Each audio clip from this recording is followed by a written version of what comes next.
সকালবেলা শুনি আর ঠাকুমা নাই বাবা। ঠাকুমার ঘরে গেলাম ঠাকুমাকে দেখতে, গিয়ে দেখি ঠাকুমা শুয়ে আছে, মাথার কাপড়টা নতুন বইয়ের মতো মুখে ঢাকা।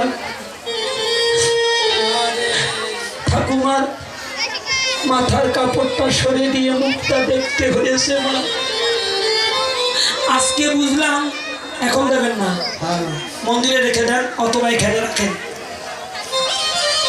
নিবেদন না করলে প্রসাদ হবে না, নিয়ে থাকেন, মধ্যাহ্নে সূর্য পূজার সময় দেবেন। বসেন।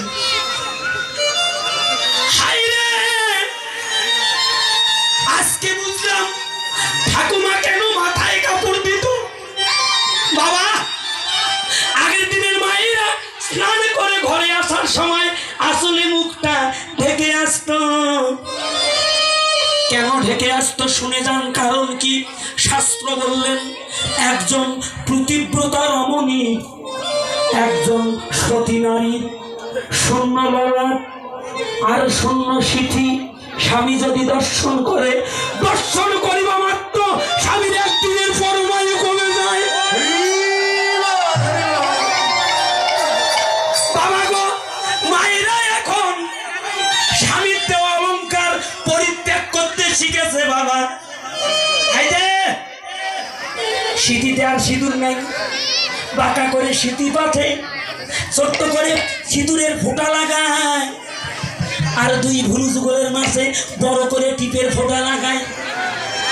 মানে যত তাড়াতাড়ি মারতে পারি তত তাড়াতাড়ি ভালো হয়। ও মা শুনে যান, আজকে স্বামীকে চিনলেন না, স্বামী কি যেদিন স্বামী থাকিবে না সেদিন আপনার সংসারে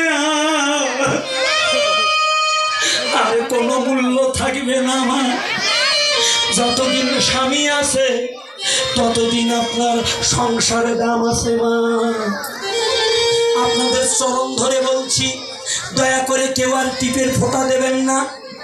যার যতদূর পর্যন্ত স্মৃতি আছে স্মৃতিতে মোটা করে সিঁদুর ধারণ করুন, দুই ভুরু যুগলের মাঝখানে বড় করে সিঁদুরের ফোঁটা লাগান।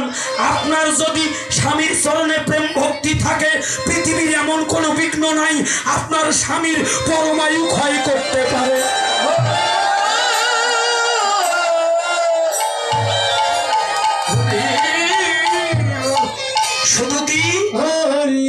শুধু কি আমার মায়েরা পরমায়ু কমায় না? শুনে যান, আমার বাবারাও পরমায়ু কমায়। কিসে কমে পরমায়ু? গীতায় ভগবান অর্জুনকে স্পষ্ট ভাবে বুঝিয়ে দিল, হে অর্জুন, যে কর্ম করিলে হয় আত্মার পতন, হেন কর্ম না করিও কুন্তীর নন্দন। যত মারবেন তত মরবেন।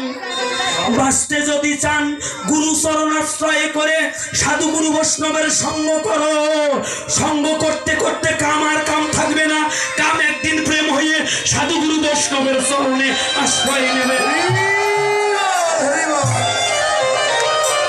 আমার তাই কামিনী সর্ব কামিনী কাম করিতেছ মানস, কামিনী কাম করিতেছ মানস, গতিয়ছু গজদিনী মন্দ আরে, গতিয়ছু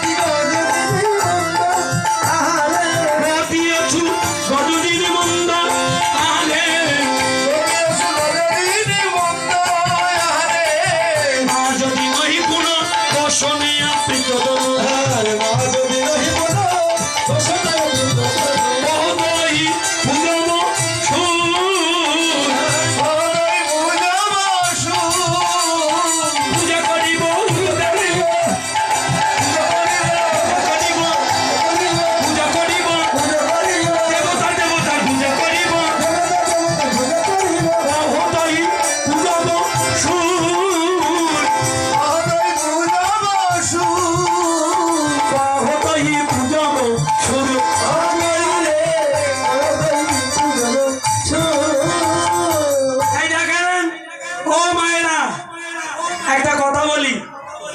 আসলে আমার এক ভাই যে বাবাজি সুন্দর একটা কথা বলেছে, কথাটা এখন আসবো, ভালো করে শোনেন।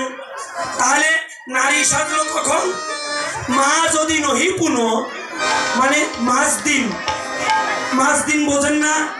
সূর্যটা যখন ঠিক মাথার উপরে আসে আমরা বলি মধ্যাহ্নকাল, আর ব্রজবলী ভাষায় এটাকে বলা হয় মাস দিন। মা যদি নহি পুনো বসনে, বসন মানে কাপড়, আবৃত মানে ঢাকা, বসনে আবৃত তনু, তনু মানে দেহ, নিজের দেহটা বসন দিয়ে ঢাকলো। কহতহি, কহতহি মানে বলছে পূজব মানে পূজা করব। সুর, সুর মানে দেবতা, পূজা করিব, পূজা করিব, পূজা করিব, পূজা করিব, দেবতা দেবতা পূজা করিব, দেবতা দেবতা পূজা করিব। কহতহি পূজব সুর, কহতহি পূজব সুর, কহতহি পূজব সুর।